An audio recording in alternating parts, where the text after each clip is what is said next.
at this point, I really only need the class to collectively develop evidence.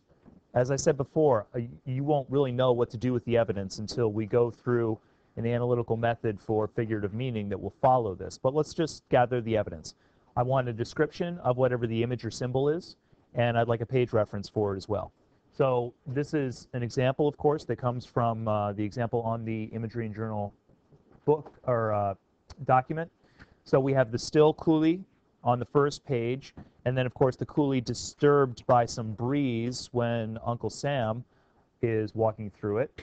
The river continues at a couple different points through pages 2 to 5, and I list 2 through 5 because that's me telling myself that if I want river imagery, it's peppered throughout these pages. It's not 3 pages of solid river imagery. That would be obnoxious, but it drops through.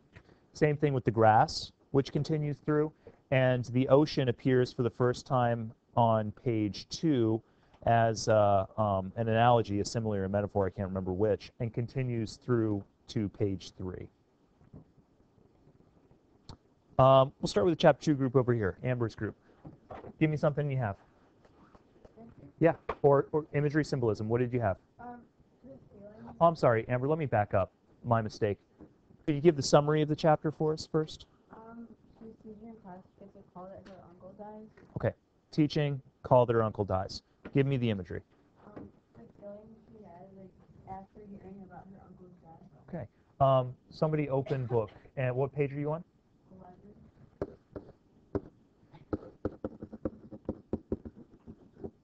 I'd like you to read what you're talking about. You're on page 11, and everybody should be following along, of course. It's Dr. Brace from the hospital in Granton. His voice in my ears has the quality of an old recording. I can't believe what he is saying. Who? My uncle? There's an odd sensation like an electrical jolt, but not so sharp. A dull twitch simultaneously in the back of my head and in my abdomen, and then a rapid calming. Excellent. I like that. On the same page, Amber, there's also imagery describing what? You read some of it. The doctor's voice? Yeah. So we have the feeling after the uncle dies. Also, we have basically we say the quality of the phone call.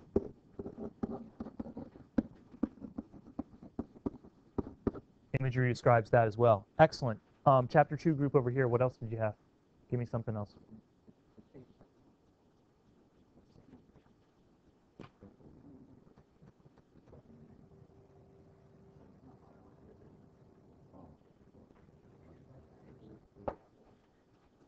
Page 7, is that where you are?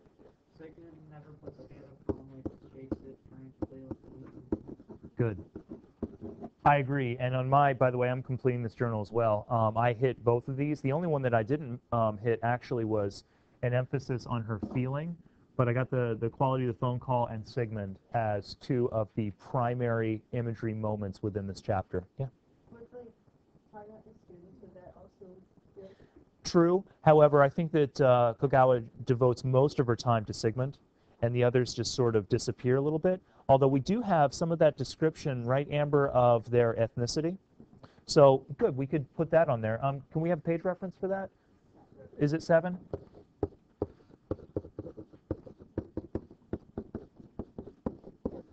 Good, the ethnicity of the students.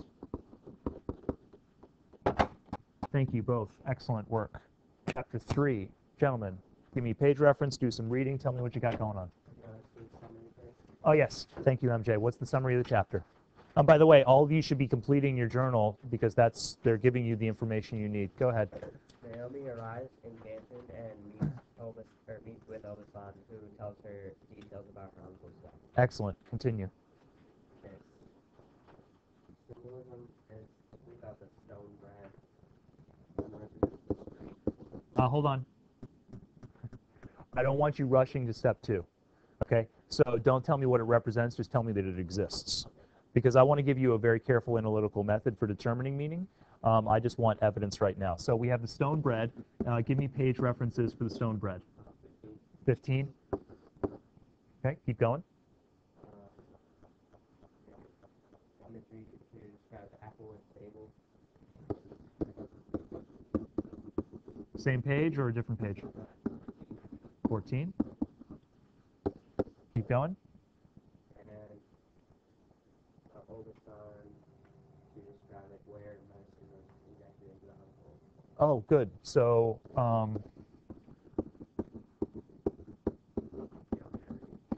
yeah, actually, why don't you do that? What page are we on? 17. Oh. mm,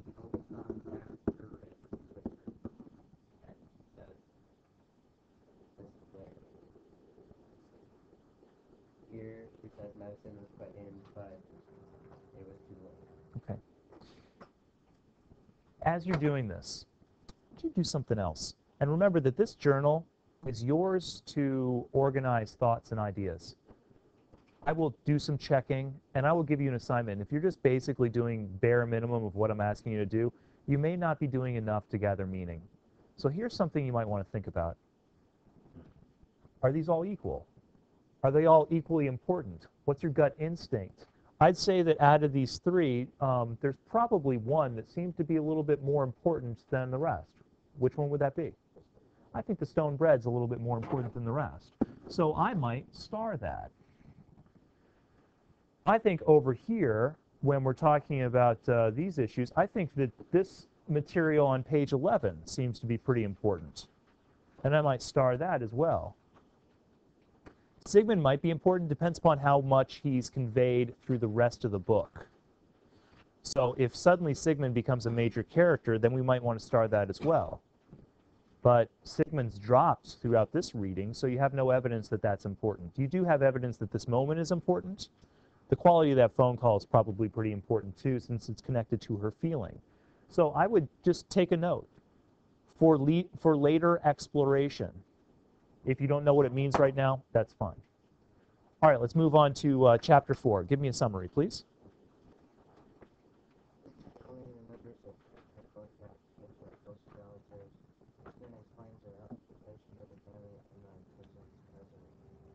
Good. Photograph and explanations of family relationships. Explain to me what your imagery and symbol notes are.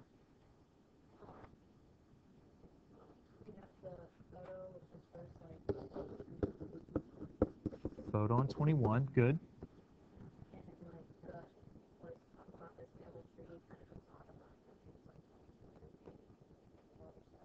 Okay, right. We have a lengthy description of her family, right?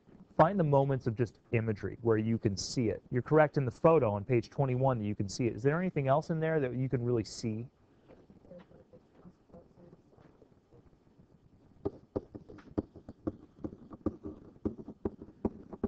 Good. Tense poses. Find it and read for me, please, Sophie. On page 22, you said?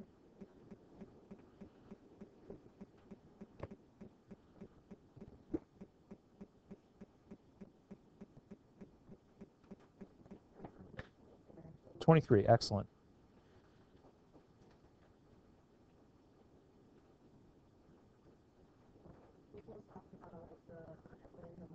Yes.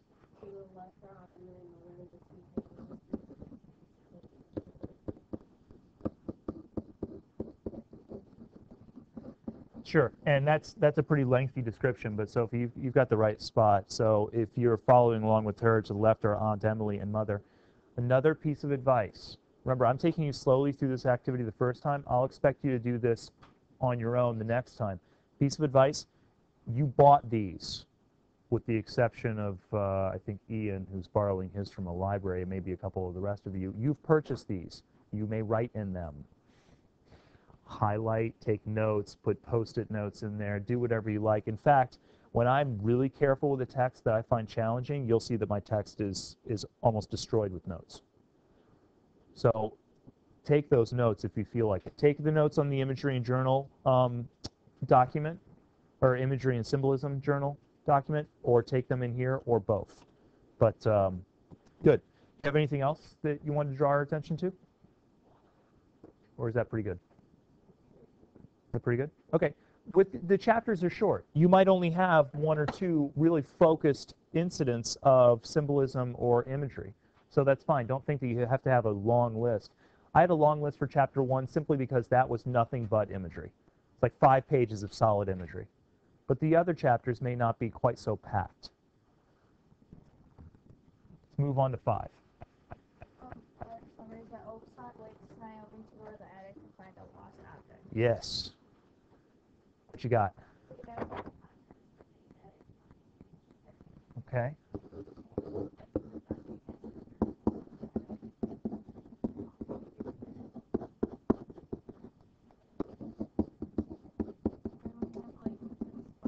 Mm-hmm.